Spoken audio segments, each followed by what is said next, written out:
आप में से ही कई सारे स्टूडेंट ऐसे होंगे जो अभी 12th कंप्लीट किए होंगे या फिर कॉलेज में होंगे, फर्स्ट ईयर में, सेकेंड ईयर में या लास्ट ईयर में होंगे। लेकिन आप में से कई सारे स्टूडेंट ऐसे भी होंगे जिनको ये नॉलेज नहीं होगा कि आखिर वो अपने करियर के बारे में जो सोच रखे हैं उस करियर को पाने के लिए उसका प्रोसेस क्या है। सीधी सी बात पे आते हैं कि कई सारे स्टूडेंट ऐसे होते हैं जो ये सोच के रखे हुए हैं कि मुझे कलेक्टर बनना है, मुझे डीएम बनना है, मुझे डिस्ट्रिक्ट मजिस्ट्रेट बनना है। अब ये बनने के लिए आपको क्या करना होगा, ये बिल्कुल भी कुछ नहीं पता है। हाँ, उन्होंने सोच जरूर लिया है कि मुझे ये बनना है। तो देखिए, बनना है, सोच लिए हैं, तो उसके साथ ही आपको ये भी जानना होगा कि आप बनेंगे कैसे, उसका प्रोसेस क्या है। तो हम उसी पर बात करते हैं। सबसे पहली चीज कि आप कलेक्टर डायरेक्ट बन पाएंगे या नहीं बन पाएंगे, डायरेक्ट डीएम बन पाएंगे या डायरेक्ट डिस्ट्रिक्ट मजिस्ट्रेट बन पाएंगे। तो सबसे पहले इस सवाल का जवाब देते हैं कि देखिए, आप डायरेक्ट डिस्ट्रिक्ट मजिस्ट्रेट या फिर कलेक्टर या डीएम नहीं बन सकते। अब बात करते हैं दूसरी चीज की। देखिए, कलेक्टर, डीएम, डिस्ट्रिक्ट मजिस्ट्रेट बनने के लिए एक प्रोसेस है, उस प्रोसेस को आपको अपनाना होगा। अब वो प्रोसेस क्या है, सबसे पहले ये ध्यान देना। आपको क्या करना होगा, सबसे पहले एक एग्जाम देना होगा। उस एग्जाम का नाम है सीएसई, सिविल सर्विस एग्जाम, और ये यूपीएससी के द्वारा कंडक्ट किया जाता है, यूपीएससी के द्वारा कराया जाता है। यूपीएससी यहाँ पर एक आयोग है और वो कई सारे एग्जाम करवाती है, जिनमें से एक एग्जाम है civil service exam, CSE exam. और इस एग्जाम के माध्यम से कई सारे सर्विसेज का एग्जाम कराया जाता है। मतलब एक पेपर एक ही टाइम पर, समझिए कि 20 से 21 सर्विसेज, कभी 22 सर्विसेज होते हैं, कभी 23 सर्विसेज होती हैं, एक दो सर्विसेज ऊपर नीचे हो सकती हैं। तो 20 से 22 सर्विसेज होती हैं जिस पर एग्जाम कराया जाता है। तो इस एग्जाम को आपको देना होगा, तब जा करके आप कलेक्टर, डीएम, डिस्ट्रिक्ट मजिस्ट्रेट बनने के प्रोसेस में एक कदम बढ़ा पाएंगे आगे। अब जब इस एग्जाम को देंगे तो इस एग्जाम के बारे में सबसे पहले नॉलेज होना चाहिए।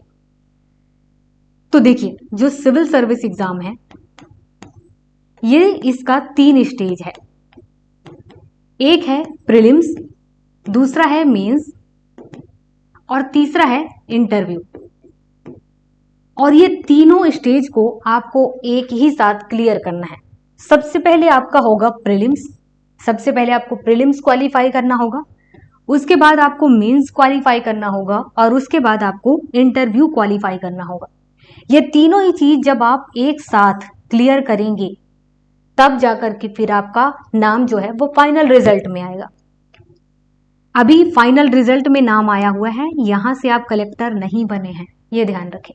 अब यहां पर एक चीज और बता दूं, जब प्रीलिम्स आप देंगे, प्रीलिम्स में पास हो जाएंगे तो उसके बाद 2 से 3 महीने का टाइम मिलेगा।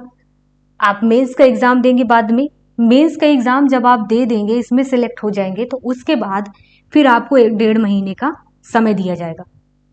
और उसके बाद जब आप इंटरव्यू कंप्लीट कर लेते हैं और यहाँ पर इंटरव्यू की लिस्ट में आपका नाम होगा, तो फिर उसके बाद फाइनल रिजल्ट जारी किया जाता है। और फाइनल रिजल्ट जब आपका जारी होगा तो फिर आप केवल सिविल सर्विस एग्जाम में सेलेक्ट हुए होते हैं। ये है इसका प्रोसेस। अब बात करते हैं कलेक्टर के लिए। कलेक्टर बनने के लिए आपको, या डीएम बनने के लिए, या डिस्ट्रिक्ट मजिस्ट्रेट बनने के लिए जो सिविल सर्विस एग्जाम होता है, सबसे पहले तो इसे पास करना होगा। और दूसरी चीज क्या करना होगा, यहां पर टॉप लिस्ट में आना होगा। 1 से 50 में समझिए कि फर्स्ट रैंक से 50 रैंक तक जब आप आते हैं तो समझिए आप किसी भी कैटेगरी पे हो, जनरल से हो, एससी से हो, एसटी से हो या फिर ओबीसी से हो। जनरली ये होता है कि फर्स्ट रैंक से 50 रैंक तक, 1 से 50 रैंक तक कोई भी स्टूडेंट जो आईएएस ऑफिसर बनना चाहता है तो उसको मौका मिलता है। देखिए, अब यहां पर हमने बात किया आईएएस की। सवाल आना चाहिए कि हमने आईएएस की बात क्यों की। आईएएस की बात इसलिए किए हैं क्योंकि इसी से कलेक्टर, डीएम, डिस्ट्रिक्ट मजिस्ट्रेट बना जाता है। तो मतलब ये है कि आपको सिविल सर्विस एग्जाम देना है, बहुत अच्छी रैंक लेकर के आनी है, मतलब कि 1 से 50 रैंक तक लेके आ जाएंगे तो आपको ज्यादा से ज्यादा, मतलब बहुत ज्यादा चांस, या यूं समझिए कि 99% चांस है ही है कि आप आईएएस ऑफिसर बनेंगे, अगर आपने अपने प्रेफरेंस में ये बताया हुआ है कि मुझे सबसे पहले आईएएस ही बनाया जाए। अब आईएएस आपको बना दिया जाता है, ठीक है। आईएएस बने हैं, उसके बाद आपकी ट्रेनिंग होगी, 2 साल की ट्रेनिंग चलेगी, और ट्रेनिंग के बाद फिर बाद में आपको कई सारे पोस्ट दिए जाएंगे, जैसे कि एसडीएम की पोस्ट है, एडीएम की पोस्ट है, ये दिए जाएंगे, और 4-5 साल तक आप काम करेंगे। उसके बाद आपको चांस है, या यूं कहो कि ज्यादातर से ऐसा होता है कि कलेक्टर, डीएम, डिस्ट्रिक्ट मजिस्ट्रेट बनाया जाता है। तो यहाँ पर कलेक्टर बनने के लिए आपको इतने प्रोसेस से गुजरना होगा। अब आपने ये पता कर लिया कि कलेक्टर बनने के लिए आपको कौन सा एग्जाम देना है, उसका पैटर्न क्या रहेगा, और फिर उसके बाद ट्रेनिंग कब होनी है, कितने साल की होगी, ये शॉर्ट में रही जानकारी। अब यहाँ पर ध्यान देना, आपने ये तो पता कर लिया कि आपको कौन सा एग्जाम देना है कलेक्टर बनने के लिए।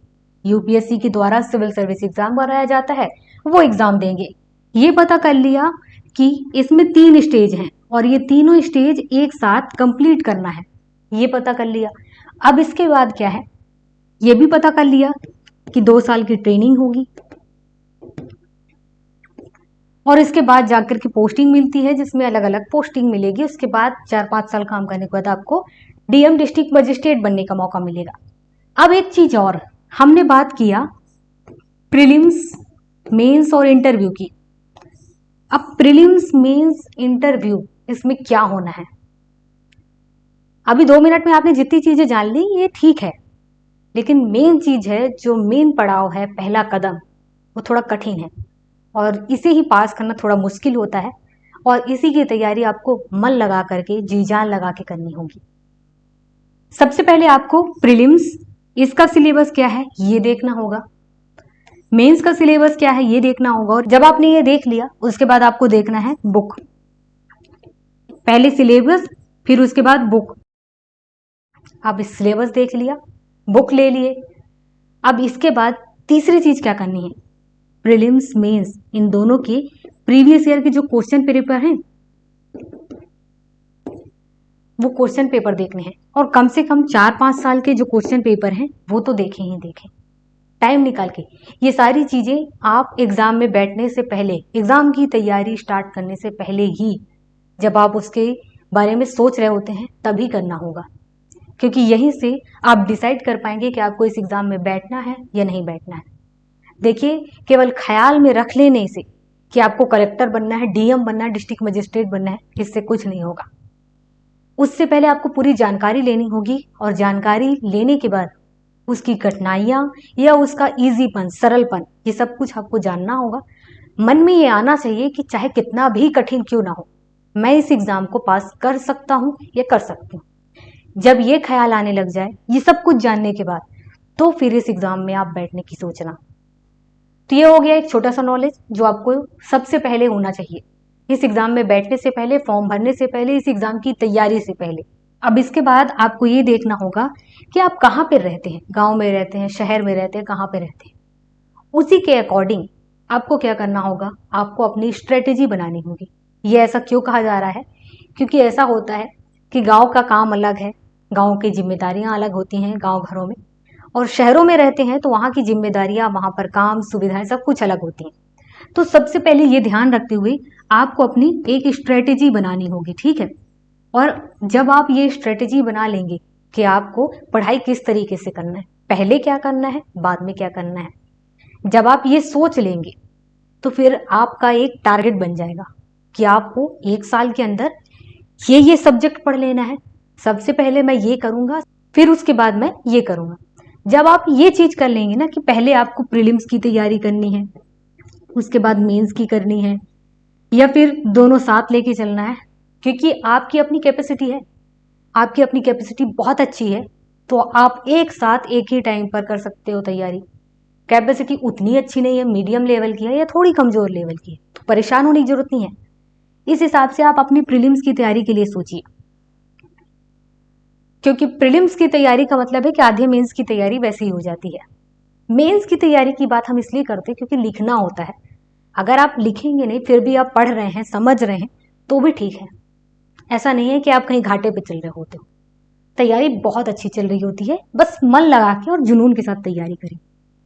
तो यहाँ पर सिविल सर्विस एग्जाम के लिए आपको क्या क्या चीजें ध्यान रखनी है, सबसे पहले एग्जाम पैटर्न के बारे में, दूसरा है सिलेबस, तीसरा है बुक लिस्ट, और चौथा है आपकी स्ट्रेटजी, और पांचवा है प्रीवियस ईयर के क्वेश्चन पेपर। इनमें से स्ट्रेटजी आप अभी छोड़ दो, क्योंकि आप जब ये फाइनली बाकी सारी चीजें कर लेंगे तो फिर स्ट्रेटजी आप बनाएंगे। ये जो सारी चीजें हैं ये आपको नॉलेज होना ही चाहिए। नॉलेज होगा तो फिर आप डिसाइड कर पाएंगे और इस एग्जाम के लिए उसी वक्त से तैयारी शुरू कर देंगे। और इसके साथ ही एक चीज और, जब आप बुक लिस्ट, सिलेबस, ये सारी चीजें समझेंगे, प्रीवियस ईयर के क्वेश्चन पेपर देखेंगे, तो आप ये भी डिसाइड कर पाएंगे कि आपके लिए क्या सही रहेगा, आप कौन सा सब्जेक्ट कॉलेज में चुने। अगर कॉलेज में चुन लिए हैं वो सब्जेक्ट, तो आप ये भी समझ पाएंगे कि आपको इस एग्जाम में कौन कौन से पेपर हैं जो हेल्पफुल हो जाएंगे आपके उस सब्जेक्ट से। आपको जीरो से कुछ भी नॉलेज नहीं था, ये सारी चीजें जाने आपको लगभग आधी चीजों का नॉलेज हो चुका है। अब एक चीज और है जो आपको प्लस में करना है। आप अपने आप को ये मान के चलिए कि आप इस एग्जाम को एक ही बार में क्वालिफाई कर ली। ठीक है, यूपीएससी का रिजल्ट आया, आपका नाम रहा उसमें, रैंक समझ लीजिए कि आपकी 50 रैंक है या 60 रैंक है। अब इस रैंक के अंदर आप पहुंच जाए हैं, आप आईएएस ऑफिसर के लिए चुन लिए जाते हैं, इंडियन एडमिनिस्ट्रेटिव सर्विस में आप चले जाते हैं। उसके बाद ट्रेनिंग होगी, ट्रेनिंग के बाद एसडीएम बनाया जाएगा, एडीएम बनाया जाएगा, फिर कहीं कलेक्टर बनाया जाएगा। तो यहाँ पर कुछ चीजें हैं जो आपको पता होनी चाहिए एग्जाम से पहले ही, एग्जाम की तैयारी से पहले ही। सबसे पहली चीज है वो है कि इसमें काम क्या करना पड़ता है, कितने टाइम तक काम करना पड़ता है, क्या क्या चीजें छोड़नी पड़ेंगी, कहाँ कहाँ काम करना होगा, ये पता होना चाहिए। दूसरी चीज है इसमें जो पावर्स मिलेंगी उसका आप सही से यूज कर पाएंगे या नहीं कर पाएंगे। जनरली ये होता है कि हर किसी के लिए ये सोचने की जरूरत नहीं होती, मेन होता है वर्कलोड का, और अपनी फैमिली से जो लोग दूर रहते हैं ना, तो वो पता होना चाहिए। और काम का जो स्ट्रेस है ये कितना ज्यादा रहेगा, तो ये सारी चीजें सोचे रहें, जाने रहें। आज तो कई सारे प्लेटफॉर्म हैं जहां पर अधिकारी काम करते हैं, अपने काम के बारे में शेयर भी करते हैं, आपको वहां से पता भी चल पाएगा।